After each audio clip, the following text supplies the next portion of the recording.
Moscow kicks off a large-scale vaccination campaign today with the Russian-made Sputnik vaccine against COVID-19.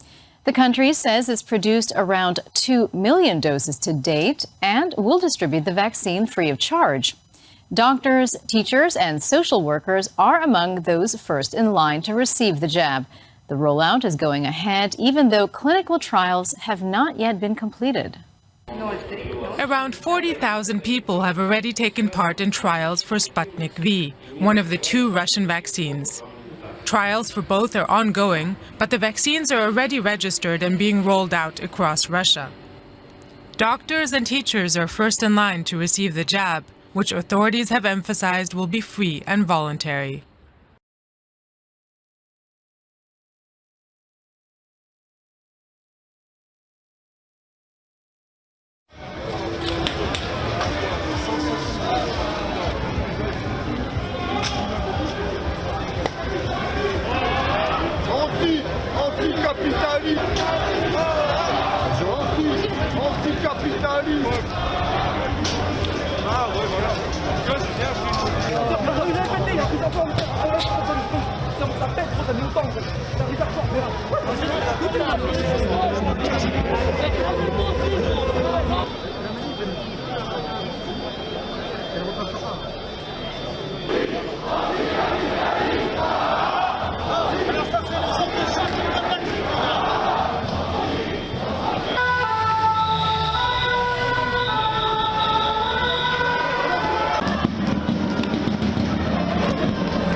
Conflicting reports were coming out of Ethiopia on Saturday about the month-long war in the mountainous Tigray region bordering Eritrea. Ethiopia says it's captured or killed most commanders of a rebel northern force, while Tigray's fugitive local leader said civilians were protesting against looting by occupying soldiers. A video broadcast on state channel ETV on Friday showed an Ethiopian military commander holding up what he said was the ID of the spokesperson for the Tigray People's Liberation Front, Getachew Reda. In an interview with the state broadcaster, Colonel Shambel Bayen stated that the Ethiopian National Defense Forces were only 10 kilometers from the hideout of the rebel leaders. A large armory stacked with ammunition, reportedly belonging to the TPLF, was also captured, according to the Ethiopian military, near the Tigray capital, Mekelle.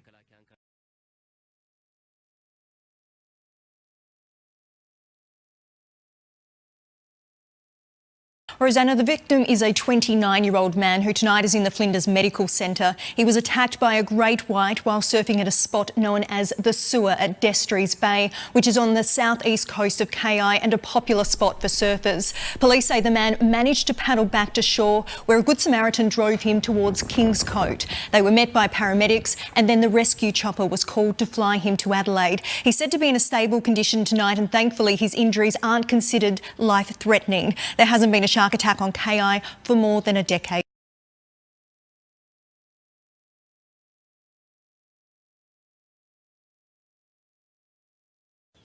A special delivery of a capsule to the Australian outback, and this one came hurtling down from space.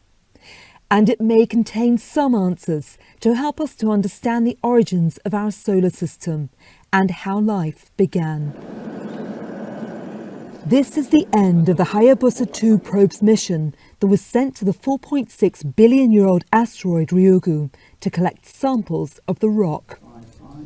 It had blasted off from Japan in December 2014 before reaching the asteroid in June 2018.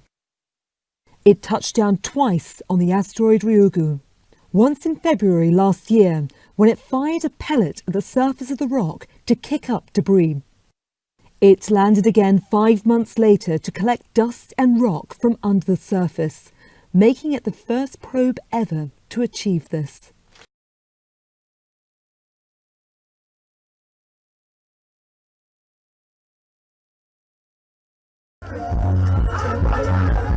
Ghana's handling of the coronavirus pandemic may be one of the best in Africa. But as candidates make a last push for a vote, most of the supporters set aside COVID-19 protocols. At 76, incumbent President Nana Akufo-Addo is fighting the biggest battle of his political career. Losing this election isn't an option. So he took his case not only to supporters but members of all political parties. And has got cause for concern. His biggest challenger, 62-year-old former President John Dramani Mahama, is capitalizing on widespread discontent over allegations of corruption in the current government.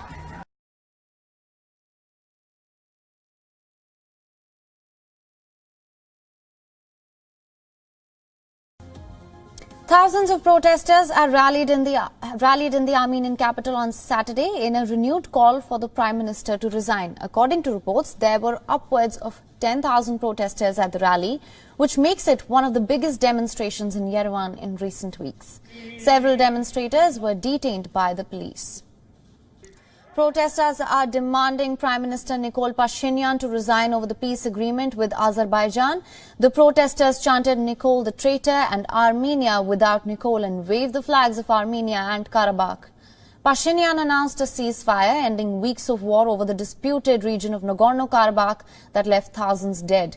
Under the deal, Armenia agreed to give up several districts that had long been controlled by Armenians. The decision sparked anger in Armenia, where demonstrators have since staged near-daily demonstrations.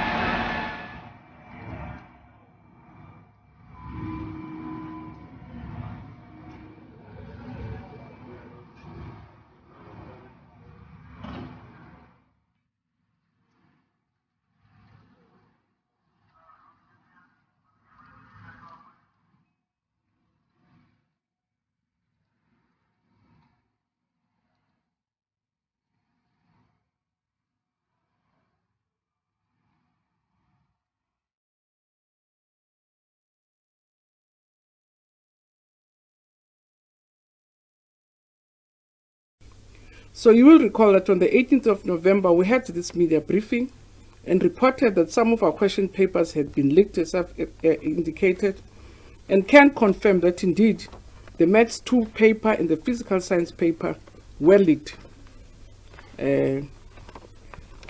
So we established a task team that I also explained that we will have a task team that will give us the report by the 30th to give us a sense of the extent of the leak, because at the end of the day, we are not responsible for, we're responsible for the running of the exams.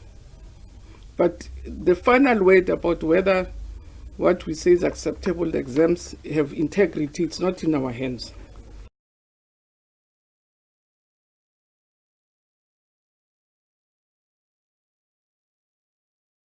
Elections are currently underway in the European nation of Romania. Today's polls will determine the Romanian parliament's political configuration for the next 4 years.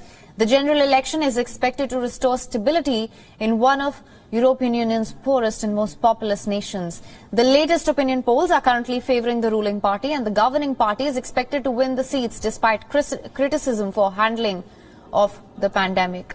According to pre-election polls, the centre-right National Liberal Party, or PNL, is likely to win with over 32% of the votes. If it wins the elections, the PNL is expected to seek a governing coalition with the progressive USR Plus party. The Social Democratic Party, or PSD, which won the elections 4 years ago, is likely to continue as the main opposition. The PSD-led government came under heavy criticism from the EU for its interference with the judiciary and the cascade of corruption scandals involving some of its most prominent members.